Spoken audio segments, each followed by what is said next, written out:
बिस्मिल्लाहिर्रहमानिर्रहीम। बच्चों की पैदाइश के साथ ही माँ बाप उनके मुस्तकबिल को लेकर फ़िक्रमंद होने लगते हैं। उनकी आंखों में सपना पलने लगता है कि हमारा बच्चा बड़ा होकर डॉक्टर या इंजीनियर बने।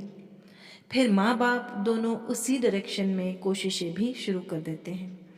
अच्छी से अच्छे स्कूल में, अच्छे से अच्छे कॉलेजेस में बच्चों को पढ़ाते हैं, आला कोचिंग क्लासेस में भेजते हैं और इस तरह से अपने सपनों को साकार होते देखते हैं। फिर जब बच्चा वाकई में डॉक्टर या इंजीनियर बन जाता है तो उसकी सक्सेस को देखकर फूले नहीं समाते और अपनी जिम्मेदारी पूरी करके सुकून का सांस लेते हैं। यहाँ पर मेरे जहन में एक सवाल आया है, क्या वाकई हर माँ बाप की जिम्मेदारी इतनी ही है? सोच कर बताइए, इस सवाल का जवाब क्या होना चाहिए, हाँ या नहीं? अगर आपका जवाब हाँ है तो मैं कहूँगी कि आप एक जिम्मेदार पेरेंट नहीं हैं। और अगर इस बात के लिए आपको 100 में से मार्क्स देना पड़े तो मैं दूंगी 50 मार्क्स। शायद आप मेरी इस बात से सहमत ना हो या इस बात के लिए मुझे पागल कहें या बेवकूफ़ समझें, लेकिन मेरा फैसला अभी भी वही है। आपको बल्कि अपने आप को भी मैं इस जिम्मेदारी के लिए सिर्फ 50 ही मार्क्स दूंगी, क्योंकि अपनी पूरी उम्र की मेहनत और अपनी पूरी कमाई लगाकर बच्चों की दुनियावी कामयाबी को मैं सब कुछ समझ रही हूँ। और जब ये सब कुछ करने के बाद मैं अल्लाह के सामने खड़ी होंगी तो सबसे पहला सवाल मुझसे ये किया जाएगा कि अपने बच्चों को तुमने क्या सिखाया, दीन सिखाया या नहीं, कुरान से उसको रूबरू कराया या नहीं। तो मेरे पास कोई जवाब नहीं होगा उस वक्त। शायद मैं अपने रब के सामने उस रोज़ शर्मिंदा हो जाऊं। तो मुझे ऐसा क्या करना चाहिए जिससे मैं अल्लाह ताला के सामने शर्मिंदा होने से बच जाऊं? इस शर्मिंदगी से बचने के लिए मुझे सबसे पहले अपने बच्चों की दुनियावी तालीम के साथ साथ दीनी तालीम को भी मुकम्मल करना होगा और इसके लिए मुझे अपने बच्चों को दीन और कुरान की तरफ रुजू करना होगा। अगर बचपन से ही दुनियावी तालीम के साथ दीनी तालीम भी दी जाए बच्चों को तो ये अच्छे डॉक्टर और इंजीनियर तो बेशक बनेंगे ही, लेकिन साथ में बहुत अच्छे इंसान भी बनेंगे। तब कहीं जाकर मेरी और आपकी जिम्मेदारी पूरी होगी और मैं और आप हम दोनों 100 मार्क्स के हकदार बनेंगे।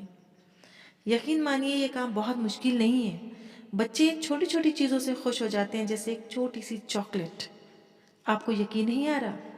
तो यकीन करने के लिए अगला वीडियो पूरा देखिए और तसल्ली कर लीजिए कि बच्चे छोटी छोटी चीज़ों से खुश होकर दीन की तरफ कितनी जल्दी रुजू होते हैं। हाँ चलो, सवाल नंबर 1, क़यामत का दिन कौन सा रहेगा? राइट, एक चॉकलेट। राइट, इनका सही है जवाब। जो जल्दी देगा उसको एक चॉकलेट। सवाल नंबर 2, अबू जहल कौन सी जंग में मारा गया? बराबर, जंगे बदर, सही। सवाल नंबर 3, हुसैन रज़ियल्लाहु ताला अन्हु को किसने शहीद किया? यजीद ने, बराबर, राइट। सवाल नंबर 4, हमारे नबी कौन सी जबान में बात करते थे?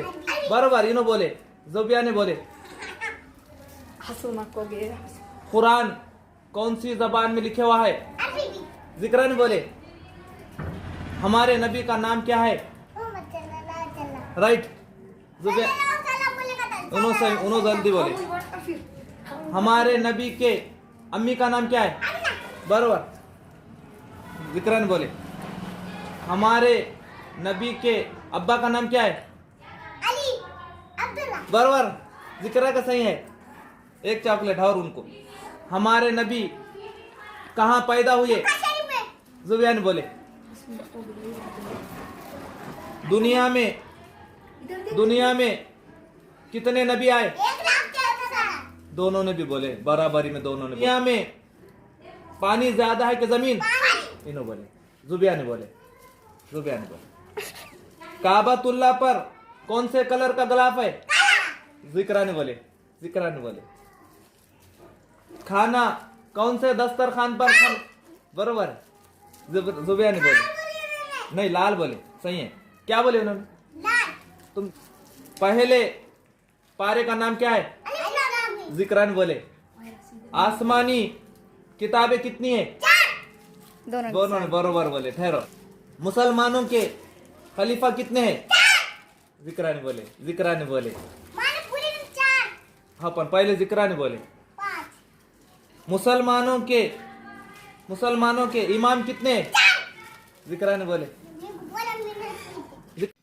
तो देखा आपने, इन बच्चियों के माँ बाप और उस्ताद इनकी और अपनी खुद की आखिरत संवारने का बेहतरीन काम कितनी खूबसूरती से अंजाम दे रहे हैं। मुझे और आपको इस पर सोचने की बहुत ज़्यादा ज़रूरत है ना? आज के लिए बस इतना ही। अगले वीडियो में किसी नए टॉपिक के साथ फिर हाजिर होंगी आपके सामने। तब तक के लिए अपना बहुत ख्याल रखिए। अस्सलामु अलैकुम व रहमतुल्लाहि व बरकातहू।